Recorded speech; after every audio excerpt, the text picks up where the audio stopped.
Well, today's news conference, the president suggested he might be willing to believe Putin's denials that Russia meddled in our last presidential election. Watch.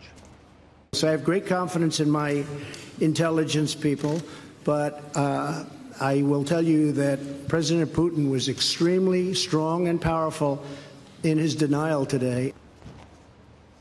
Well, that set off a tidal wave of criticism. Former CIA Director John Brennan tweeted, and we're quoting, Donald Trump's press conference performance in Helsinki rises to and exceeds the threshold of high crimes and misdemeanors, in other words, grounds for impeachment. And we're quoting now, it was nothing short of treasonous. Not only were Trump's comments imbecilic, he is wholly in the pocket of Putin. Republican patriots, where are you? What to make of all this? Joining us now is a man who has covered several Russia-U.S. summits around the world. NYU professor emeritus and Nation contributing editor Stephen Cohen, one of the country's preeminent Russia scholars. Professor Cohen, thanks a lot for joining us. Assess, if you would, the reaction today to this press conference and to the summit between Putin and Trump. The reaction by most of the media, by the Democrats, by the anti-Trump people, is like mob violence. I've never seen anything like it in my life. This is the President of the United States doing what every president, Tucker, since Franklin Delano Roosevelt did in 1943 with Stalin, meeting with the head of the Kremlin. And every president since Eisenhower, a Republican, by the way, has met with the leader of the Kremlin for one existential purpose: to avoid war between the two nuclear superpowers. Today, in my considered scholarly long-time judgment, relations between the United States and Russia are more dangerous than they have ever, let me repeat, ever been, including the Cuban Missile Crisis.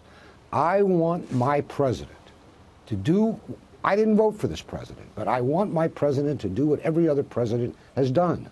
Sit with the head of the other nuclear superpower and walk back the conflicts that could lead to war, whether they be in Syria, Ukraine, in the Baltic nations, in these accusations of cyber attacks. Every president has been encouraged to do that and applauded by both parties, not Trump. Look what they did to him today. They held a kangaroo court. They found him guilty. And then you have the former head of the United States CIA, who himself ought to be put under oath and asked about his role in inventing Russiagate, calling the President of the United States treasonous. What have we come to in this country? And what's going to happen in the future? Well, those are questions that adults ought to be discussing, I think. But tell me if my assessment is wrong. It seems almost as if some in our leadership class on both sides, Republicans and Democrats, seek increased conflict with Russia. Do you think that's right? And if it is, why? All right, you've asked a fundamental question. Do they know what they're doing? I don't know. They seem to hate or resent the idea of Trump as president, that they've all lost all sense of American national security. I would ask them a question. If you ever get these people on, ask them this question for yourself, for me, for the nation.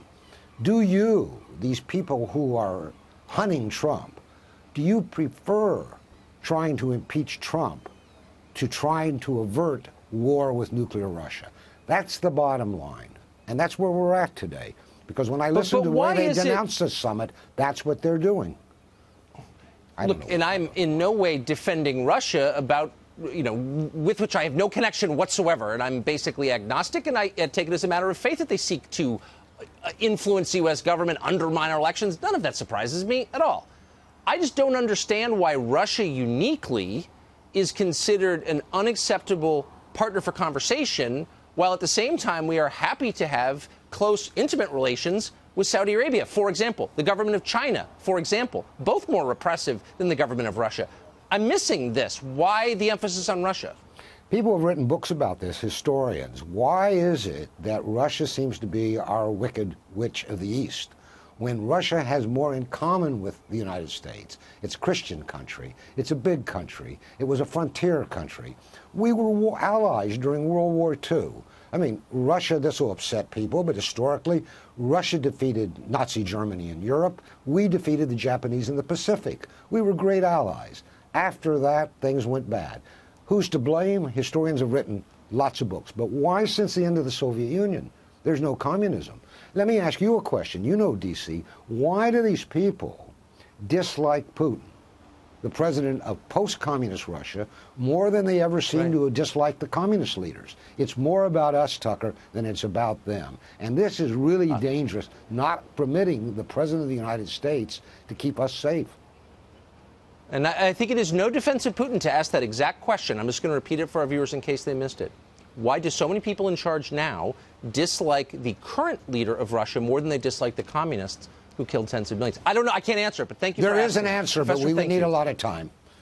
And a psychiatrist. Well, we'll have it. I hope you'll come back. And a psychiatrist. Thank you. Great to see you, Professor Stephen Cohen.